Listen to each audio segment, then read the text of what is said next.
विधानसभा चुनाव से पहले राजस्थान की राजनीति ने एक अहम मोड़ ले लिया है। 2018 के विधानसभा चुनाव के बाद से ही नाराज चल रहे कांग्रेस नेता सचिन पायलट ने अपनी ही पार्टी यानी कि कांग्रेस पार्टी के खिलाफ मोर्चा खोल दिया है। क्या है ये पूरा किस्सा, बताएंगे आपको इस रिपोर्ट में। नमस्कार, मैं हूं मेहंदी गर्ग और आप देख रहे हैं फुल एंड फाइनल।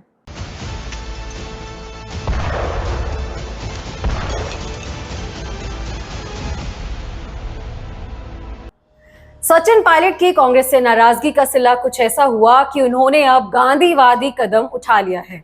पायलट की उड़ान जयपुर के शहीद स्मारक पर जाकर रुकी है, यानी कि सचिन पायलट अब अनशन पर बैठ चुके हैं।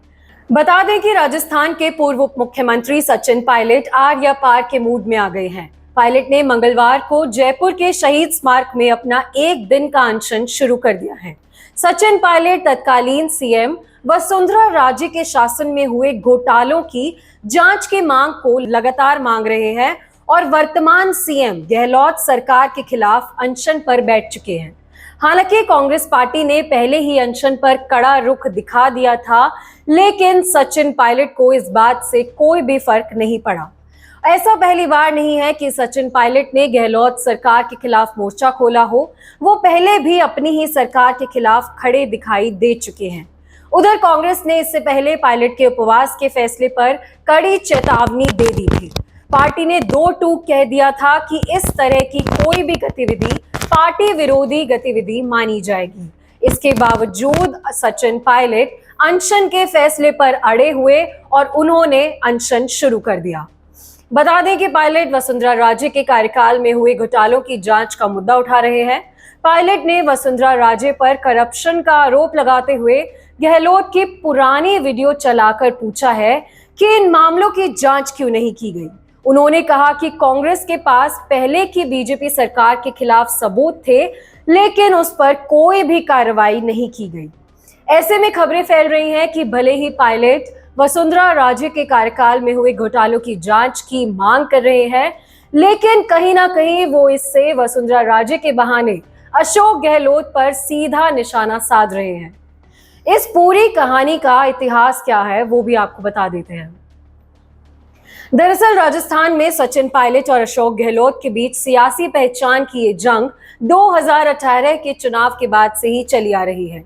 नवंबर 2018 में विधानसभा चुनाव हुए थे और सचिन पायलट तब प्रदेश अध्यक्ष थे। इस चुनाव में कांग्रेस राज्य में सबसे बड़ी पार्टी बनी और ऐसे में मुख्यमंत्री पद को लेकर अशोक गहलोत और सचिन पायलट दोनों नेता आमने सामने हो गए। पायलट कांग्रेस अध्यक्ष होने और बीजेपी के खिलाफ 5 सालों तक संघर्ष करने के बदले मुख्यमंत्री की कुर्सी पर अपनी दावेदारी जता रहे थे, तो वहीं अशोक गहलोत ज्यादा विधायकों को अपने पक्ष में करके उनका समर्थन पाकर और अपनी वरिष्ठता के आधार पर अपना हक जता रहे थे। लेकिन आखिर में पार्टी आलाकमान ने सीएम की कुर्सी का ताज अशोक गहलोत के सर पर रख दिया और सरकार बनने के साथ ही गहलोत और पायलट के बीच मनमुटाव की खबरें सामने आने लगी।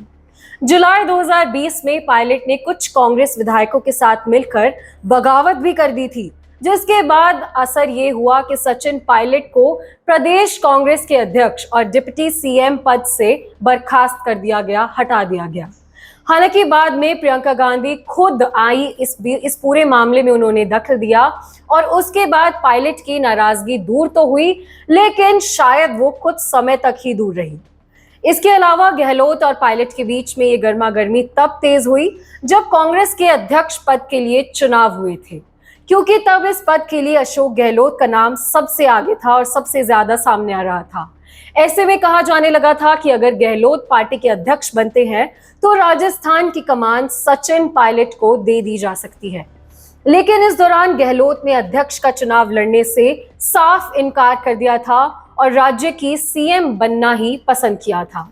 इसके बाद से ही पायलट भ्रष्टाचार के मुद्दे पर गहलोत सरकार के खिलाफ लगातार मोर्चा खोले हुए हैं। अब राजस्थान की सियासी ड्रामा के बीच कांग्रेस पार्टी का रुख गहलोत सरकार की तरफ साफ साफ झुका हुआ दिखाई दे रहा है। ऐसे में सचिन पायलट की नाराजगी राजस्थान में सत्ता पर बैठी कांग्रेस पार्टी को क्या नुकसान झेलना पड़ सकता है, या एक बार फिर से खुद प्रियंका गांधी पायलट को मनाने के लिए सामने आती है या नहीं, ये सब देखना दिलचस्प होगा और देखने वाली बात रहेगी। खैर, आपको ये खबर कैसी लगी हमें कमेंट करके जरूर बताइएगा। साथ ही देश की ऐसी बड़ी तमाम खबरों के लिए भारत आज को जरूर सब्सक्राइब करें। धन्यवाद।